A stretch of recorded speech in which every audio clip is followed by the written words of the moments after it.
अस्सलाम वालेकुम। मेरा नाम खतीजा है। मैं सेकंड ए में पढ़ती हूँ।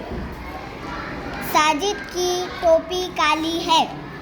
जैद ने ट्रैफिक से बचने के लिए मेट्रो से सफ़र किया। दादी अम्मा के पास बच्चों का हमेशा मेला सा लगा रहता है। बारिश के मौसम में घाट के रास्ते खतरनाक हो जाते हैं। घाट का है घाट घाट के रास्ते खतरनाक हो जाते हैं। हम जो लफ्ज़ पूछे आपको ही बताना। मेला। मेला। शाबाश। बच्चों। हमेशा। ट्रैफिक।